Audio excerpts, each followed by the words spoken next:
to start out and just say this. I'm so proud of every guy in this room. All right? Just when you could have looked the other way, when your job got hard, and it was long before today, all right, you guys just came together even more. All right, you did.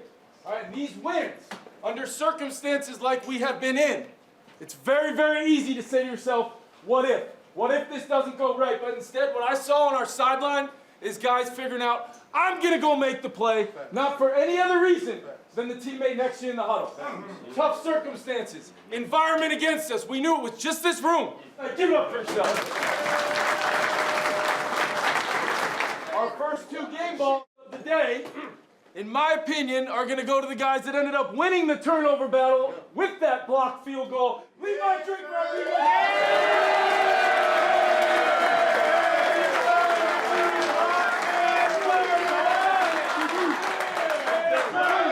It was all 3 phases today. And all this guy's done is just keep giving us a spark. But this guy had 164 kick returns. I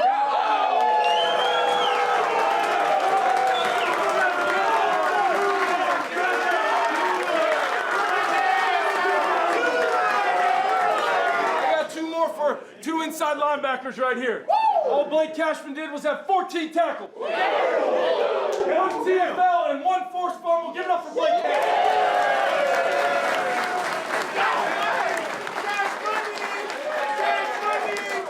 The other guy had 4 tackles, including 3 of them for loss, and 2 sacks. Eric Wilson, where are you?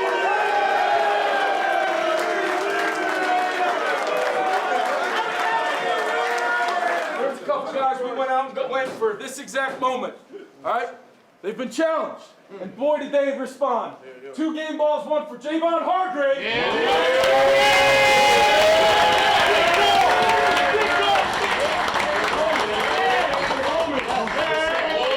Something about being at your best when it's required. Does anybody remember, all right, our first game against that team last year? Same moment, 4 minutes. All right, gonna put the ball in somebody's hands, and in this case, gonna go at a guy that all he's done is show up. All right, Jalen Naylor.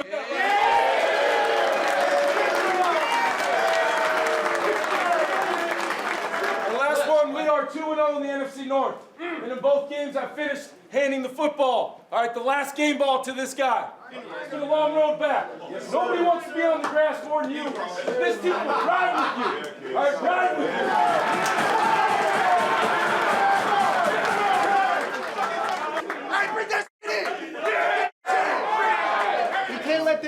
Emotional letdown. We got to come back stronger and keep getting better in every little detail of every phase of our game. Like a dog in the street.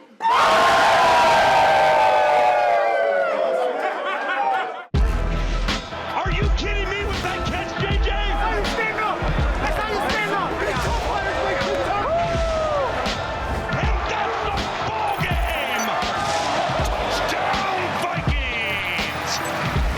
And what a celebratory locker room that was. Welcome in to Vikings Weekly. I'm Tatum Everett, and the Vikings secured a divisional win against the Lions this past weekend. Now looking ahead, they host the Ravens as the NFC North is wide open.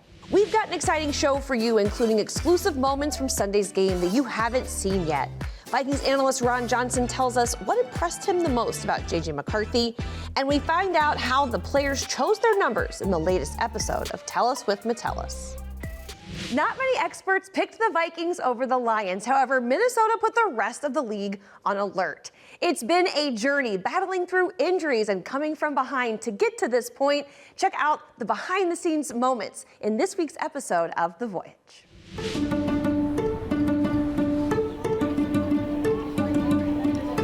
Well, my name is Tom, and I'm going to say welcome to U.S. Bank Stadium. Whether you've been here or not, we're going to go some places that you probably have not seen before and get a behind-the-scenes look at the day before the football game. A lot going on in this building today. Hi, I'm Tom Rooney, tour guide here at U.S. Bank Stadium, and I've been a tour guide since the stadium opened. It's been a great, fun ride. In the ancient times, the Yowler horn was sounded to announce the coming of the gods. The members of the Vikings Ring of Honor surrounding the locker room, reminding you that legends start right here. Clear is the new retractable. You don't need a retractable roof if you got a clear roof. Coming to the game tomorrow, it's worthwhile coming early. First, the building is fantastic. You've got the roof, the front door. Talking about getting close to the players, you don't get much closer than this. The other thing is you get to introduce Viking fans to this stadium and hopefully a little bit better to their team.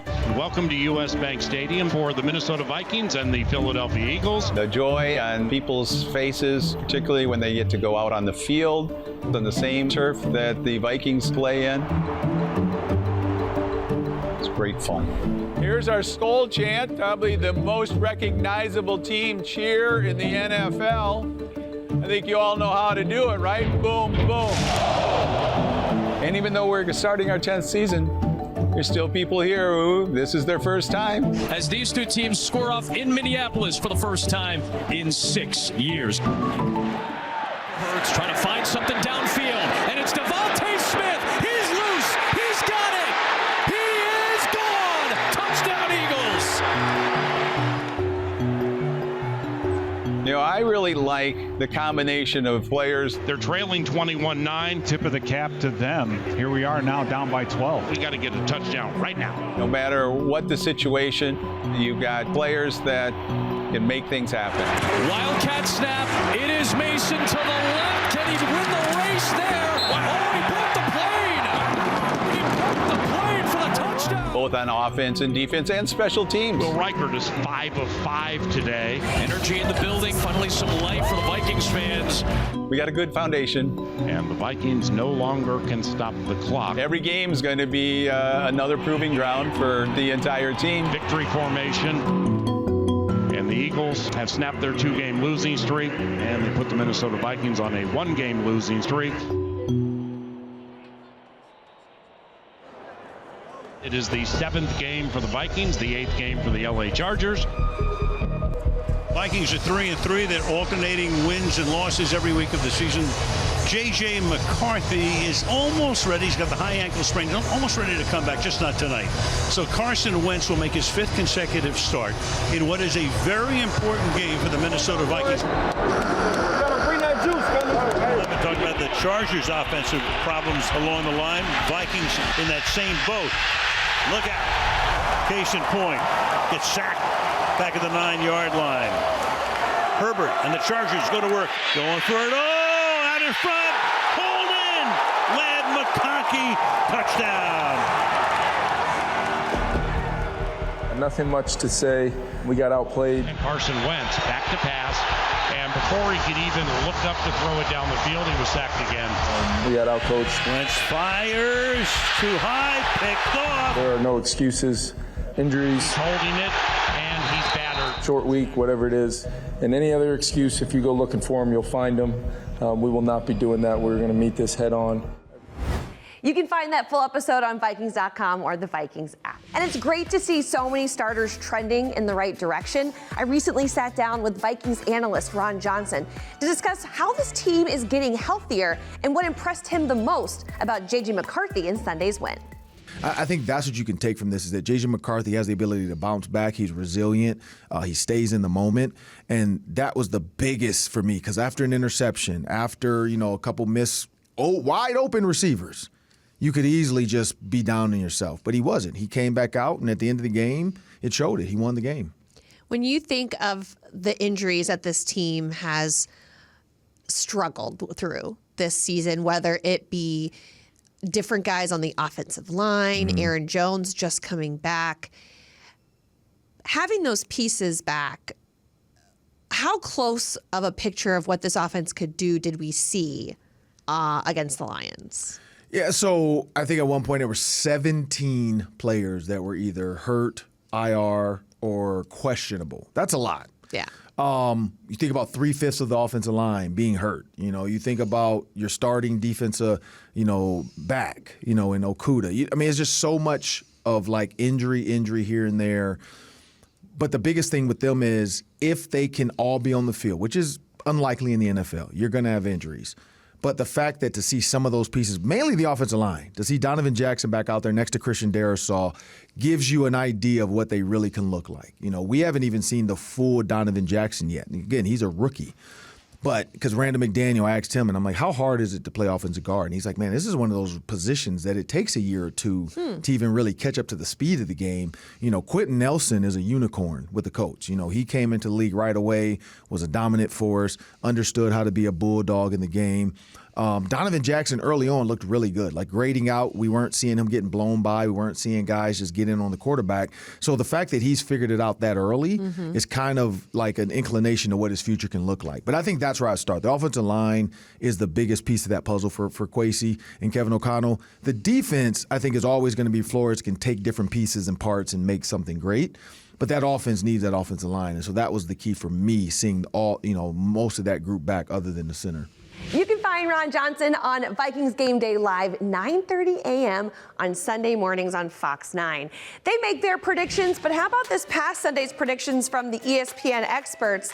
Lions all the way across, but Isaiah Rodgers saying not so fast. A couple of the players also having some fun on Instagram after the win. JJ McCarthy's caption on his Instagram post, kneecaps are intact, obviously referencing head coach of the Lions, Dan Campbell's famous quote. And then Jonathan Grenard saying, the den got a little comfy on Sunday. And of course, we need to give a shout out to Levi Drake Rodriguez in his second year with the Vikings, getting the NFC Special Teams Player of the Week nod after blocking that crucial field goal. He also recorded his first career sack in that Lions game.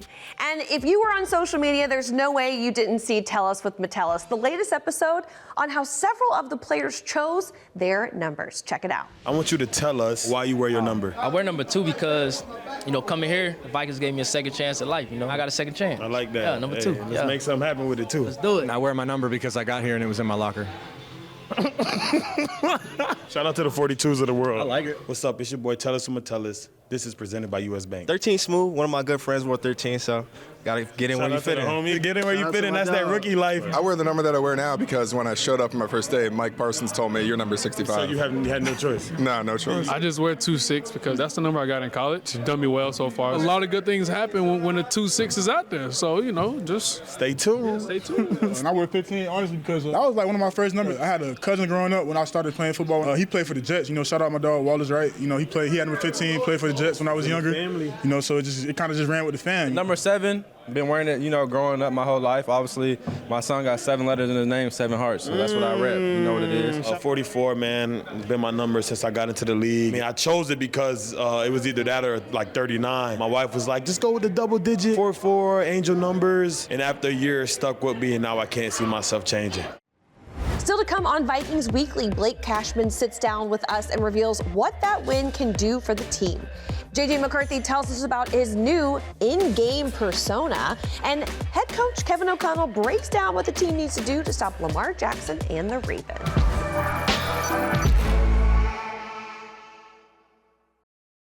Lions 4 of 12 on third down. 3rd and 6 from the Vikings 12. Snap. Goff. Hit sacked! Sacked! Down goes Jared Goff. Eric Wilson, welcome home, my man. The Redford, Michigan native has 2 sacks. Touchdown, Vikings! 1, 2, 3. As you can see right there, linebacker Eric Wilson having one heck of a season back in the purple. Welcome back into Vikings Weekly. I'm your host, Tatum Everett, and Wilson currently leads the team in tackles and ranks 2nd in sacks. The defense is coming off their best performance of the season, and head coach Kevin O'Connell said as much in this week's episode of X's and O's, as the defense finds success against different fronts and how they plan to defend Lamar Jackson and the Baltimore Ravens.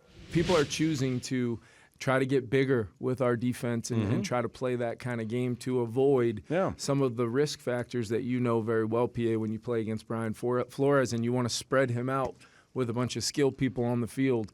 You're signing up for some potential problems. And so people are going the other way. They're trying to get bigger. They're trying to play physical. That's why I love the fact that we had the type of knockback we had, won the line of scrimmage in the interior of the D-line. The edges were set by Grenard and Turner and Van Ginkel, and then obviously Cashman. Eric were flying all over the place, making a lot of tackles, and many of them for loss. Oh, you mean Eric Wilson, who has 4 sacks, one of your leading sackers, That's who's right. super important on kick return? That's right. Oh, that 55, cool. Redford, Michigan, 20 minutes away from Detroit. Talked to his mom before every game I see her. Shannon's her name, I believe. And they had about 25 people there. They were super excited. That was really cool. Lamar Jackson. His rookie year, all right, he played 16 games his rookie year, threw for just 1,200 yards, 58% on the completions. 6 years later, last year, 4,172 yards, 66.5. Where has he grown as a passer over the half decade? Yeah, it's been I was on the field when he worked out as a quarterback at the Combine. Wow. I was on the field working out, some of the other quarterbacks and then watching the workout up close. And I remember that day vividly and talking to him after that workout. What you knew about Lamar Jackson has been proven to be correct, which is this guy is an ultimate competitor, one of the most gifted quarterbacks, in our league right now, both as a runner clearly in the way he dynamically changes the game, but he is making throw after throw from the pocket in rhythm, great fundamentals, seeing coverage, seeing the field. They do a really good job of marrying things all together with a pretty elite run game with him included in that. That makes it very hard, constantly putting defenders in pass-run conflict. And then they've got Flowers and obviously a whole cast of really, really good skill players. It's going to be a challenge. I know talking to Flo yesterday, everything, starts with obviously Lamar Jackson, but then Derrick Henry is a guy that at any point in time you give him any kind of space, he's proven to be able to take it the distance. So we've got to have our sharpest, most impactful defensive game of the season with them coming to US Bank Stadium on Sunday. That 25-minute conversation between PA and KO is located on Vikings.com. Linebacker Blake Cashman showed up in a big way in Sunday's game, notching a career performance with 14 tackles and his first forced fumble of his NFL career. I got to sit down with Cashman, and we talked about what this win means for the team moving forward. This group needs to lead the charge. Take advantage of it, man. Let's go. LB's on 3. 1, 2, 3. LB. It was 5-11 is buried. Blake Cashman. Blake Cashman runs him down from behind. And what a play by Cashman. Never backing down. Blake, what can a win on Sunday like that do for a team right now? I think it gives us a lot of confidence. I think it was an example of how we need to prepare during the week. I felt like from top, bottom, coaches, players, everybody was very engaged, put in the extra time, found a winning edge in our preparation. It sounds crazy to say that after playing 8 games, but it does feel like in many ways a new season for our team. When you hear your head coach say that, what does that mean? We're 4-4. Look at it as 0-0, and it's November football now. And to get into a position to play playoff football, to get in the dance, you have to play well in November. So kind of hit the reset, getting guys healthy. That's the difference today. The physicality, the effort. Here's a blitz. Goff is hit, and Jared Goff is sacked. Where would you say, in regards to a complete game performance, Sunday ranks? This season, I would say it was the most complete game we played. What I saw on our sideline is guys figuring out, I'm going to go make the play, not for any other reason than the teammate next to you in the huddle. Check out that interview in Vikings Game Day Live at 9:30 in the morning on Fox 9 this Sunday, where you can get ready for the matchup against the Ravens. It will be J.J. McCarthy's first time back in US Bank Stadium since week 2. He spoke to the media this week about this game day alter ego that he's been harnessing since his injury last season. Yeah, there's definitely a level of a switch that gets flipped. For me, it's, that I call him 9. 9 comes out, and I got to understand, okay, he can't be at his peak performance throughout 3.5 hours. So how do I find little ways, on the sideline, get back to my breath, get back to my visualization that could kind of maintain that intense, competitive stamina throughout the whole game. But yeah, it's just, the pure will, determination to get the job done. It came about last year during IR, just never had a full season where, you want to be out there so freaking bad, but you can't. It was just this built up anger that was kind of ready to just explode. And I chose to harness it instead of letting it go into, a self-destructive kind of way. And it's unique, and I kind of love feeding that wolf because my entire life, at Michigan, it was a smiley face on my hand and smile and you have fun, you're going to play better and all that, which is true. But I also think there's a lot of power that comes from, that built up anger that you can transmute into your performance. Well, I, for one, can't wait to see what 9 does on Sunday, and so excited to be back at US Bank Stadium. On Sunday, the Vikings organization will honor the nation's military with our Salute to Service initiative. One player who exemplifies that sentiment year-round is Vikings running back Aaron Jones. He is our 2025 Salute to Service NFL Award honoree. At running back, number 33, Aaron Jones, Sr.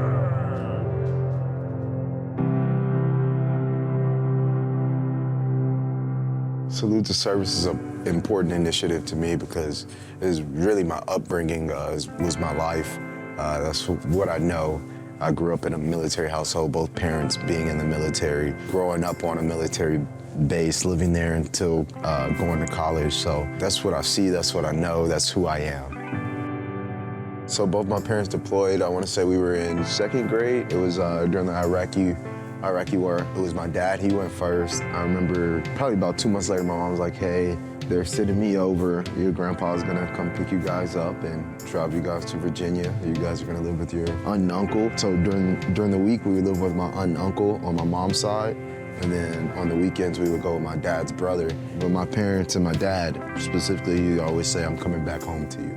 And they always did, and those would be the best days. I remember one time, my uncle was taking us to the airport, and we're like, what are we doing here? We had no clue. So we're just walking with them, and we look up, and my dad's right there, and we just take off, and we run to him, and jump on him, and we had probably the best being reunited with your family that who's going through so much, but at the same time, fighting for their lives every moment. It will be a Sunday to remember as the Vikings host the Ravens at US Bank Stadium. Kickoff is set for noon on Fox. We hope to see you there. Thank you for tuning in, and we'll see you next week as the Vikings look to improve to 5-4.